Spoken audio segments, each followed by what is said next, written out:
okay. And I say that because yesterday I was watching a bunch of my videos, and almost every single one of them, as I hit play, it starts with me saying, okay. So I didn't want to disappoint you as you watch this video. Here's what the IB says you need to know about this section. 1, define the term usability, which I think you could probably do right now. You don't need me to give you a formal definition, even though I will. You have to define that term. Identify a range of usability problems with commonly used digital devices. There's some examples here, but I'll go into that as well. Identify methods that can be used to improve the accessibility of systems. Identify a range of usability problems that can occur in a system, and discuss the moral, ethical, social, economic, and environmental implications of interaction between humans and machines. Let's get started. Now, the computer system is pretty well defined, and we've even talked about feedback loops. So how can we make things more, common term, user-friendly, which essentially means usability. User-friendliness and usability can be kind of used interchangeably. Okay, so there are 5 components to this. Learnability. How easy is it for users to accomplish basic tasks when they first encounter your design? And let's use software as an example. So when you get a new piece of software, how easy is it for you to learn this? And this software could be something like an app on a phone, a formal piece of software like Photoshop or Word, or even a video game. Is there a learnability factor to that? Okay? 2, efficiency. Once they've learned the design, how quickly can they use it? How quickly can they perform tasks? 3, memorability. When a user returns to the design after a period of not using it, how quickly can they reestablish their proficiency? 4, errors. How many errors do users make in your design? How severe are those errors, and how easily can they recover from the errors? And 5, satisfaction. How pleasant is it to use the design? This diagram I got from a company that sort of explains that this is part of their company's protocol, is to use those 5 things in conjunction with their users. Because good software is going to sell well. Okay? So usability is absolutely something you want to consider in that industry. Now, this is the best possible diagram, and I know I've shown you this before, to explain the difference to me between a user interface and a user experience, which is now a very hot term in computer science, in the industry of computer science. I don't hear it as much when I go to universities and audit their courses, which I do, to try and deliver you guys some up-to-date materials, so I'm not just a grumpy old man up here.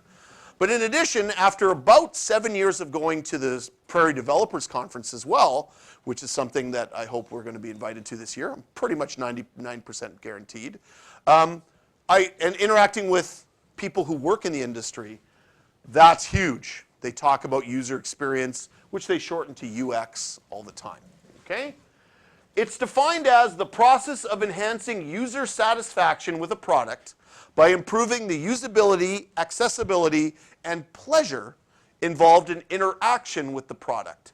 So I would say this is a nice user interface. It's pretty, but this is a better user experience. When I want to get ketchup out, I'm going to prefer that design over that design because it provides a better experience for me. Okay? Despite the ketchup buildup on the nozzle, that can be super annoying, if you know what I mean. Yeah, it can. Okay? Or ketchup is good. Maybe shampoo bottle might be a better one. Can you even imagine a world where shampoo came in a glass bottle? Because I remember that world. Yeah, no kidding. Yeah. Yeah, no kidding. But most shampoo bottles aren't that way, and most of them now often provide that system where you can leave it sitting upside down like that. Okay? All right. So combine your user experience with your user interface. Okay? The user interface is defined as everything designed into an information device with which a person may interact. This can include display screens, keyboards, mouse, the appearance of a desktop, the way the user interacts with the application or website. Okay. That being said, your users are going to encounter issues, such as, well, what if they're blind? And they have no visual way to interact with the visual devices you create. What if they don't have hands? Then they can't interact with the keyboard or mouse. Does that mean we shouldn't involve them in the experience? Does that mean those whole market of people are out of our development? Or can we also develop for them as well? What if they are really technically illiterate? So we assume they know everything that they should use with our, well, no, maybe we should work for them. What if the operating system is way too complex? What if they're not blind, but they have bad eyesight and they can't see small things? What if they have health issues, like arthritis, where it's difficult to use keyboards, even though they can kind of use them?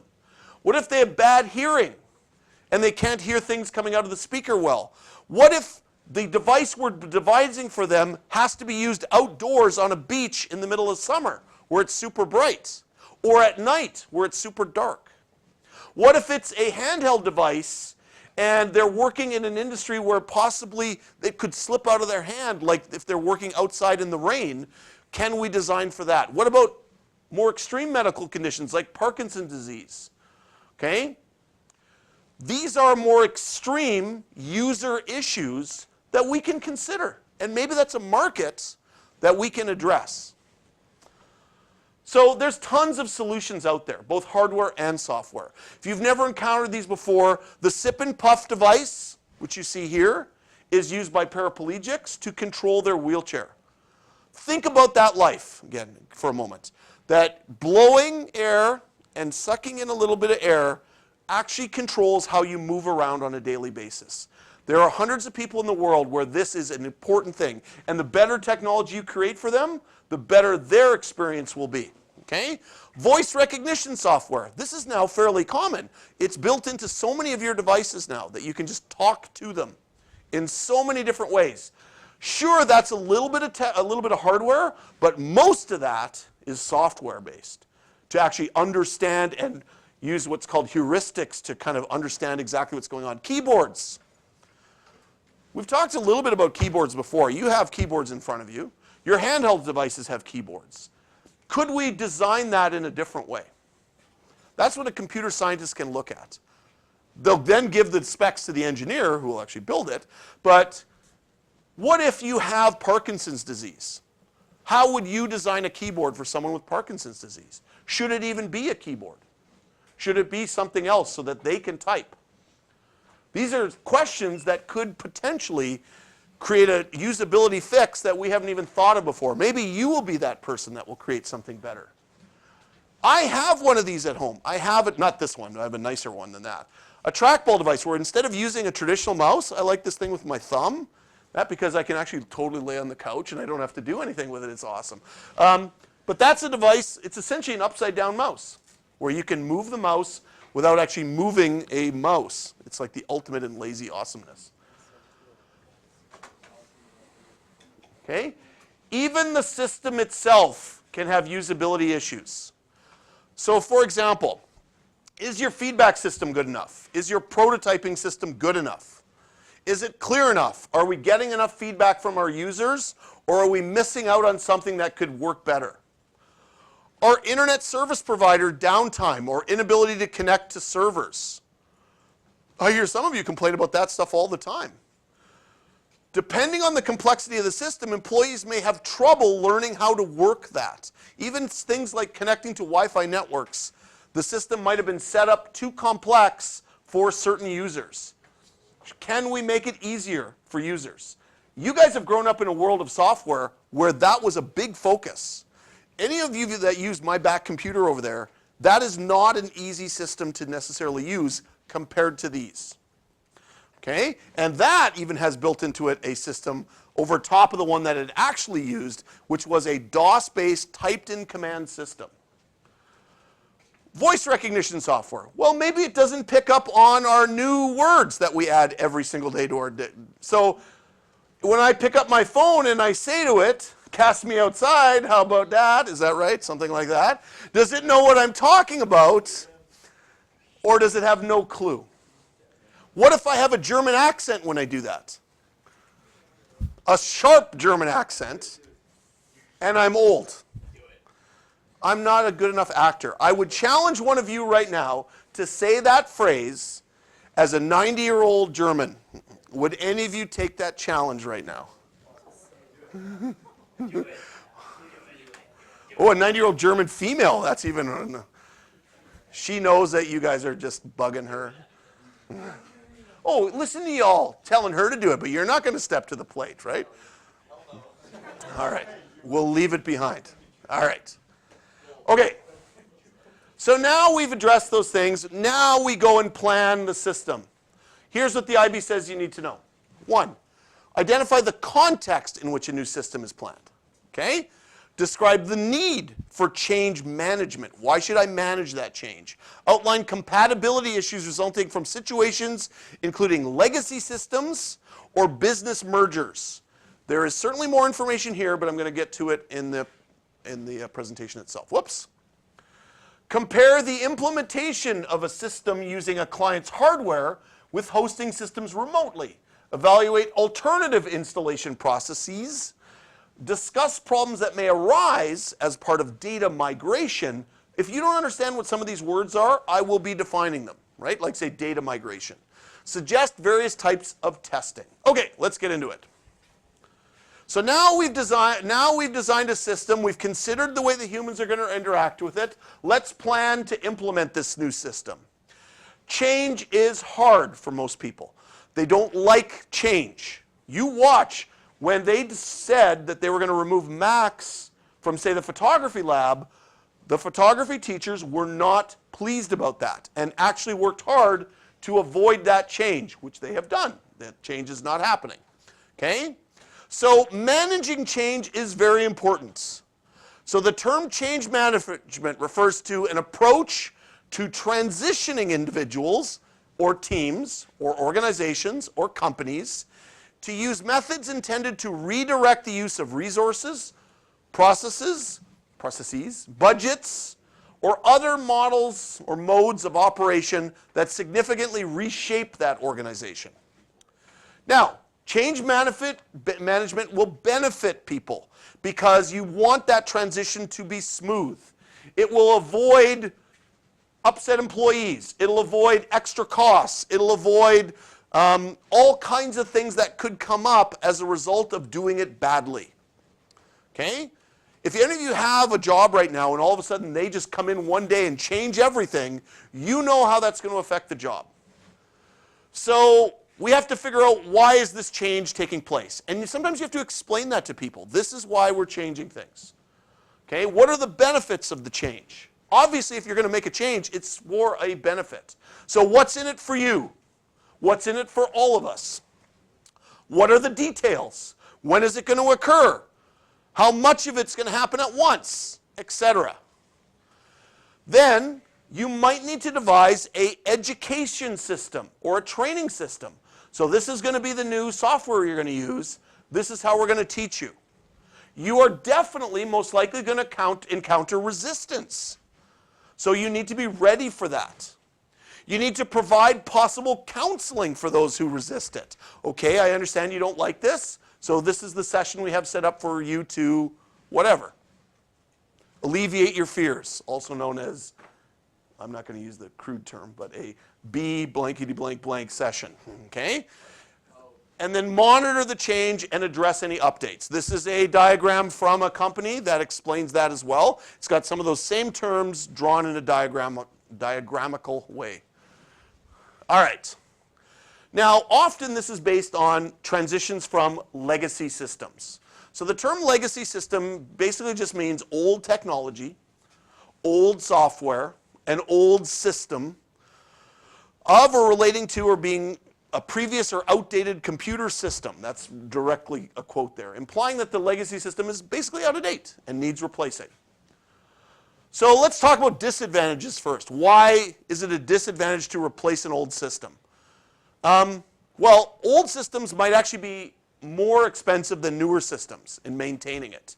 The staff might be not familiar with, say, a new system or even an out-of-date system. Tech support may no longer be available. Okay? The data in that current system, that old system, might not be compatible with a new system. And legacy systems are usually more vulnerable from a security standpoint, and here's a great Dilbert cartoon. Hey, Carl, he's the only one who knows how to program the legacy system. Or Carl quit, he's the only one. Can't be that hard to figure, you go figure it out. And he responds to that. All right. So changeover is a complicated system. New hardware coming in, different operating systems coming in, different software coming in. We're going to change over from Microsoft Office to Google Docs. A different file system's coming in. You're not going to save on the network anymore. Everything's going to the cloud. Or some combination of all of those. So we're replacing your PCs with Mac. You're getting rid of Microsoft Office. You're going to Google Docs. We're using the new Apple operating system on a tablet, by the way. And you're only going to be allowed to save to the cloud. That could be a big change. Maybe too much. Okay?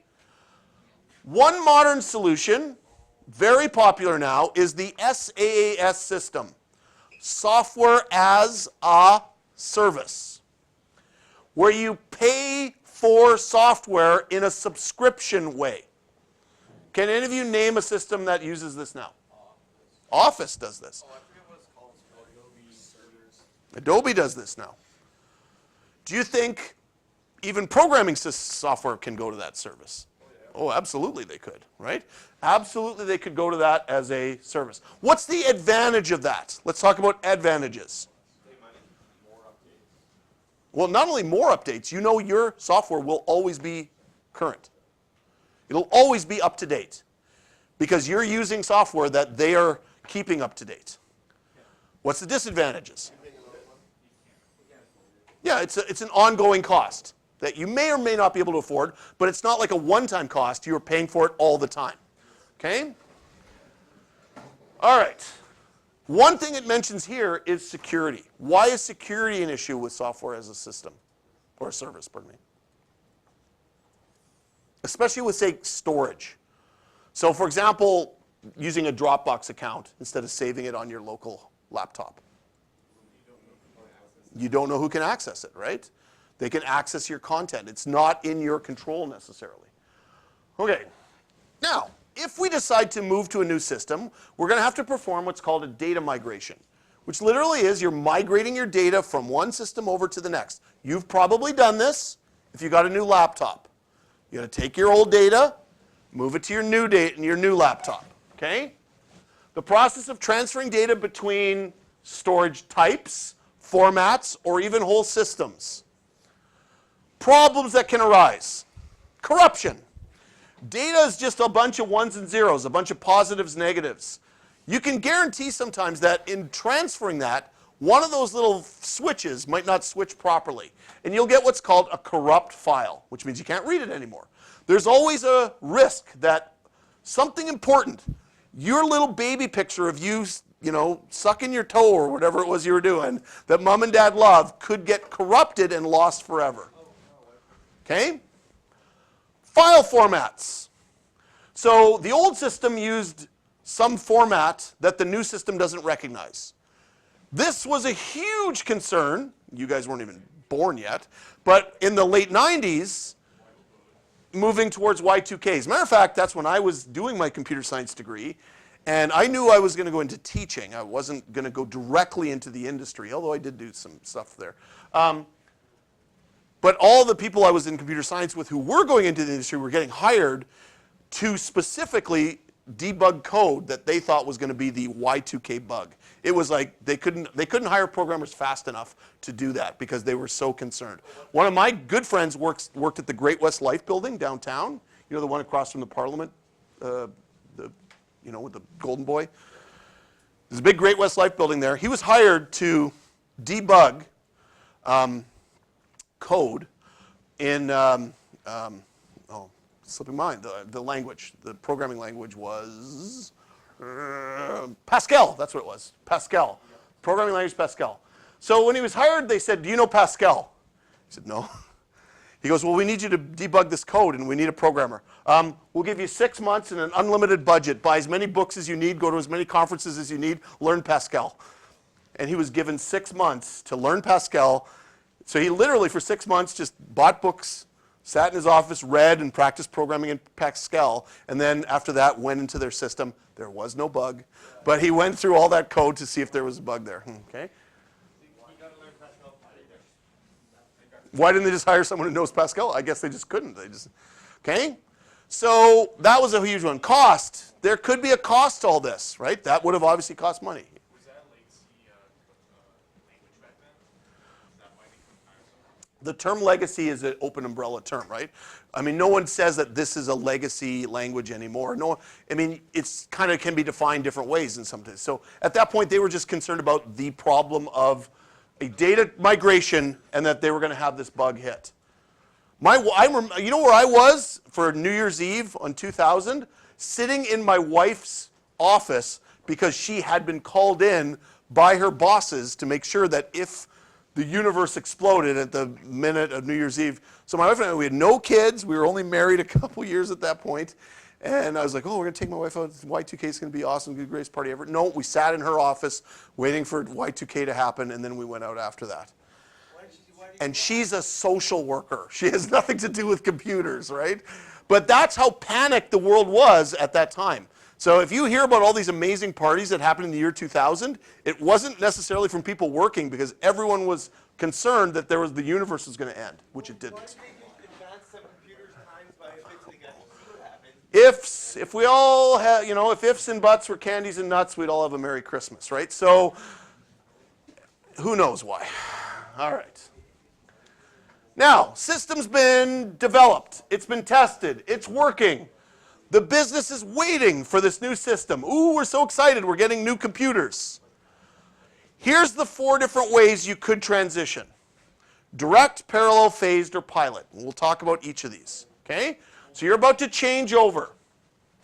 Direct method, taking the plunge. You just immediately switch off the old system, turn on the new system. Let's go. Okay?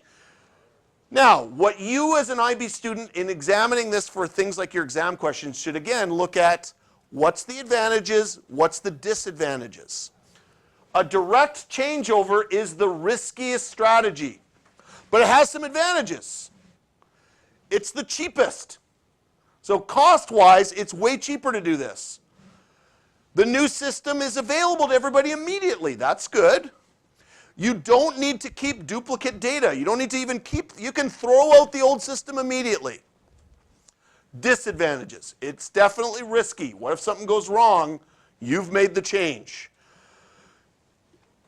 And then there's more here, right? You have a period of time where no system is available maybe because, well, how direct is that changeover? Do you do it all in one day? Or are there days where there's no computer system running in a business? Do you have to shut down the business? So there is a risky strategy there for direct changeover. Now, parallel method is a more popular one. With parallel, you run both the old system and the new system at the same time. Imagine that happened in here. Imagine when they bring in new computers next year, they leave these ones here as well. So you get 2 computers, and then I say to my students, well, log into both, and we'll try it a little bit on this one, and then we'll try it a little bit on this one. Okay? So what are the advantages? Well, it's less risky. Because if the new system fails, you got the old one right there.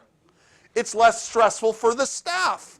The staff don't have to feel like they can always go back to something they're comfortable with. They can take their time to transition over. Disadvantages. It's more time consuming. Okay? The 2 systems might be out of sync, so you can't really work on both at the same time. You have to maintain duplicate sets of data, and then they may not migrate properly, and it's for sure more costly to maintain 2 systems. Okay? So a parallel method sounds good, but when you actually think about the business that you're applying it to, it may not be possible to do that. Then we have what's called the phased changeover, okay? Where a new system is implemented sort of one phase or one stage at a time. So for example, a company working to install a new financial system. It implements the new system one department at a time. So just this department's going to use the new system. Now this department. And the company starts converting the accounts and other things slowly, system by system, okay? So this is the advantages and disadvantages of both, right? the phase and the direct changeover. Low cost, fixes the errors maybe quicker. The disadvantage again is it's a more timely system, right? Still requires a little more time. Then there's called the pilot changeover. This is where you so-called pilot new software. So you give one part of your company the chance to try the new system and let them work out the bugs before you then go to something like a direct or phased changeover, okay? So for example, a bank might try out some new software at one of its branches before it implements it in all of its branches, okay? So phase changeovers tend to be expensive. Pilot changeover technique, very popular, okay? Runs things on a smaller scale, but it may not cover all the errors, okay? Because maybe one of the branches has an error that the pilot didn't encounter, right? It's more cost efficient, so there's always advantages and disadvantages. This is, I think, the best diagram of this, okay? So this is time from the beginning to the end, okay? So let's look at direct changeover. So you're running the old system, and then one day you switch to the new system, okay? Phase changeover. It's kind of a little bit of both. So you're using the old system, and then maybe a few of you start using the new system until eventually everybody's using the new system, okay? Pilot. You're using the old system, but one small part of your company starts in on the new system until everybody uses the new system. And then parallel, there's a point in time when you're using both systems. Okay? And have you ever seen diagrams? This type of diagram has a name. This type of chart has a name. It's called a Gantt chart. Named after the person. Okay? All right. We'll wrap today with user focus, or let me just check the time. I think we have time. Describe the importance of user documentation. Evaluate different methods of providing user documentation. Evaluate different methods of delivering user training. So now let's focus on the users, okay? The new system's in place. How can we help our users? Well, we can give them documentation, and we can provide them with training. There are lots of ways in the modern world to do this. The quality and availability of this depends. So docs can include little help files right in the app. So a little help thing built into the application. We could provide a web page where they could go to. We could provide them with a paper manual that they get. Training. We could build training into the app. Things like games often have this, where they actually have a training part of the game. We could actually give classes. Oh, you're going to use Microsoft Word for the first time? We're going to give you a class on how to use Microsoft Word. We could use remote online training, like things like YouTube tutorials and stuff like that.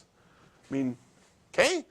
Sometimes we just go with Google searches. Sometimes we provide FAQs or README files or troubleshooting guides or formal printed manuals. There are lots of ways we can provide manual training to our users, okay? There's advantages and disadvantages to all of these. Some of them are cost a lot. If you're going to pay someone to make YouTube videos, if you're going to pay someone to write manuals. By the way, there are computer scientists who I have taught who that's their job, is to provide manuals and services. They have computer science degrees, and that's what they do. They literally sit there all day and write manuals. They rarely, if ever, code. They hire computer scientists to do that because they know what they're talking about when they write those stuff.